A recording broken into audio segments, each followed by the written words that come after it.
دمشق کا معروف و مشہور تاجر رات کے پچھلے پہر سڑکوں پر ٹہل رہا تھا۔ موسم خوشگوار ہونے کے باوجود اس کا دم گھٹا جا رہا تھا۔ ڈاکٹروں کے مطابق اس کے پاس ہفتہ یا 10 دن سے زیادہ ٹائم نہیں تھا۔ دنیا کی ہر آسائش کے ہوتے ہوئے بے بسی کا یہ عالم تھا کہ ٹائم سے پہلے ہی سب کچھ ختم ہوتا محسوس ہو رہا تھا۔ ملک کے ڈاکٹروں نے جواب دے دیا تھا۔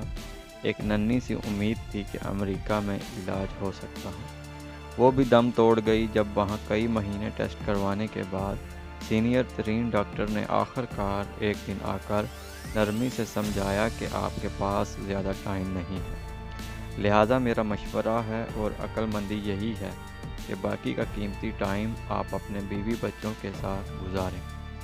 رات کے اس پہر بے خبری کے عالم میں نہ جانے کتنی دیر ٹہلتا رہا۔ اس کی سوچوں کا تسلسل ٹوٹا جب ٹہلتے ٹہلتے وہ ایک تنگ سے پل پر جا پہنچا۔ نیچے ایک خاتون کھڑی کسی آدمی سے گفتگو کر رہی تھی۔ 30 سال کے لگ بھگ خاتون کا انداز منت سماجت والا تھا، جبکہ بندہ کوئی اوباش قسم کا تھا جو کہ اس کی بات نہیں مان رہا تھا۔ اس کے چلنے کی رفتار خود بخود آہستہ ہو گئی۔ کانوں میں جب آواز پہنچنا شروع ہوئی تو خاتون کہہ رہی تھی، خدا کے لیے مجھے اتنے پیسوں کی ضرورت ہے، بچے بھوکے ہیں، میں تمہارے ساتھ چلنے کے لیے تیار ہوں۔ جبکہ اوباش قسم کا بندہ اس خاتون کی آدھی سے بھی کم قیمت دینا چاہ رہا تھا اور یہ کہہ رہا تھا کہ تمہاری اس سے بھی کم قیمت بنتی ہے۔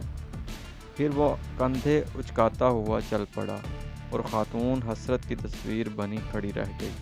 وہ تھوڑا آگے جا کر مڑا اور خاتون کی طرف چل دیا۔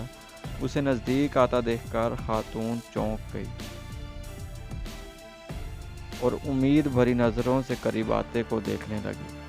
نزدیک پہنچنے سے پہلے خاتون آگے بڑھی۔ اس کا انداز ایسا تھا کہ جیسے اپنے آپ سے زبردستی کر رہی ہے۔ اس نے قریب پہنچ کر سلام کیا۔ خاتون نے مصنوعی مسکراہٹ کے ساتھ جواب دیا اور ٹٹولتی نظروں سے دیکھا، دراصل میں نے ابھی گزرتے ہوئے تمہاری اس آدمی کے ساتھ تھوڑی سی گفتگو سنی ہے، مجھے بتاؤ میری بہن تمہارا کیا مسئلہ ہے؟ اس طرح پوچھنا تک تھا کہ خاتون جو کہ مضبوط دکھائی دینے کی کوشش کر رہی تھی یکدم روحانسی ہو گئی۔ بولی، بھائی قسم ہے اس ذات کی جو ہماری گفتگو سن رہا ہے، میں اس ٹائپ کی عورت نہیں ہوں جو اس وقت گھر سے نکل کر سڑک پر کسی کا انتظار کرے، مگر میں بہت مجبوری کے عالم میں اس وقت اس جگہ پہ ہوں۔ اسے لگا کہ کسی نے اس کا دل مٹھی میں لے لیا ہو۔ اس نے مزید نرمی سے کہا، دلوں کا حال تو اللہ جانتا ہے بہن، مجھے بتاؤ کیا بات ہے؟ بولی، میں ایک بیوہ عورت ہوں، میرے چھوٹے چھوٹے بچے ہیں، شوہر کو فوت ہوئے سال ہونے کو ہے۔ شروع میں تو پڑوسی رشتہ دار کچھ مدد وغیرہ کر دیتے تھے، پھر آہستہ آہستہ سب نے ہاتھ کھینچ لیا۔